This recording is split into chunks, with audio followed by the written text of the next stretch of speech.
Hello, welcome back to Low Sea Swim and Spas 101 on how to. Today we're going to learn how to change out a shaft seal on this here motor.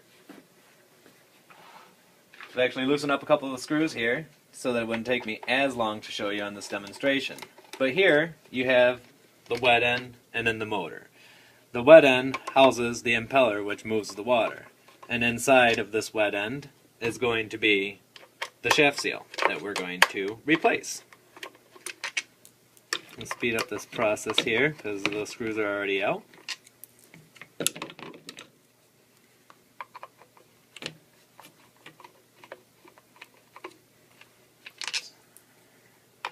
Should be about 8 screws on your wet end. Some are going to differ.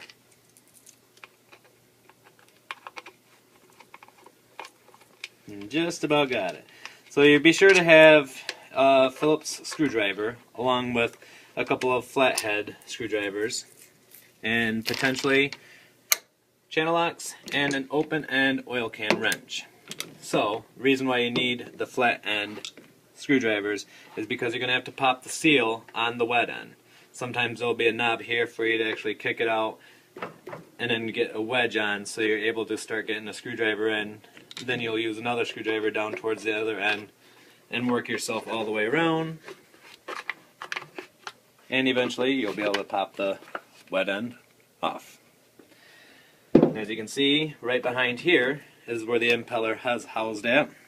And the way that we're going to have to get this impeller off would be by spinning the back of the motor around, and again using the flathead screwdriver, you will take off this cap. And as you can see, there's a little flathead spot for this to lock onto that. So we're going to spin this back around and stick the flathead screwdriver on that back shaft of the motor, and sometimes you're lucky enough to get this and spin it off with just your hand. Sometimes you're going to have to use your channel locks, and you're going to have to be very gentle when using the channel locks on the impeller because you might risk the fact of actually snapping the impeller off.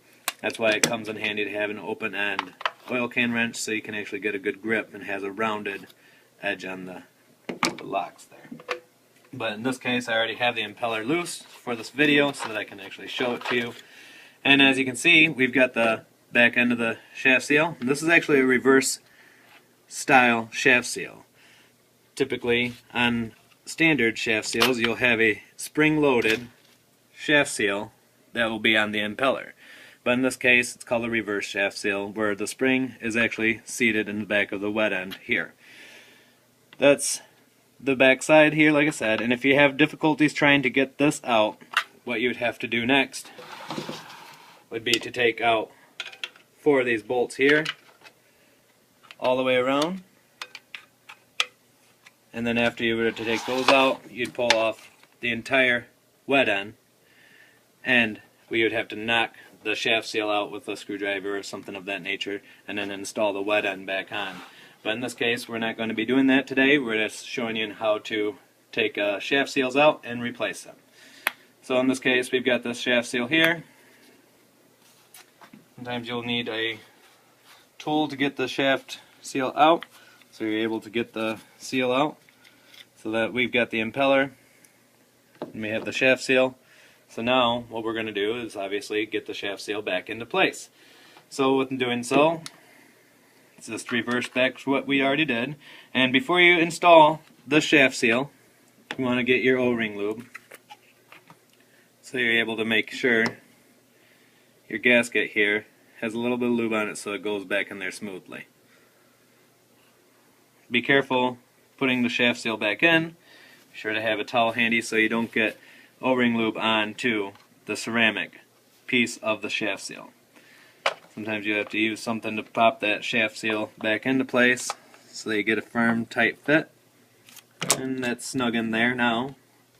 And we'll go ahead and reinstall the impeller shaft seal. Put a little O-ring lube on this as well. And then you can slide it right on down inside.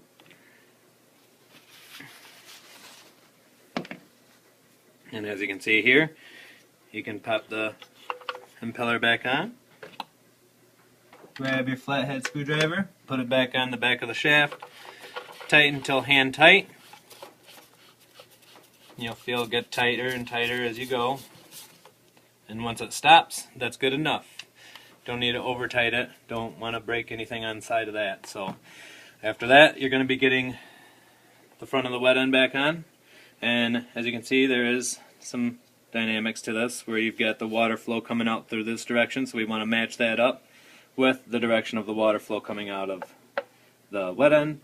And before installing the faceplate again, we are going to want to put a little bit of O-ring lube around the O-ring that's already there, so that you have a nice snug fit, plus it makes the life longer on the shaft seal. So now we'll get this reinstalled here and press firmly all the way around. Might take a couple times. Make sure it's lined up.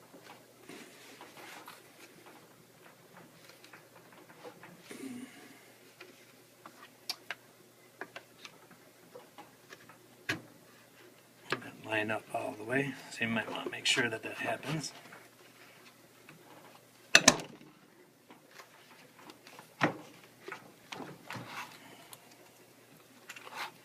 And there you have it. After that, you're just back to installing all the screws all the way around the wet end, and then installing the motor back into the spa. And that, my friends, is how you do a shaft seal changeout. Thank you for watching.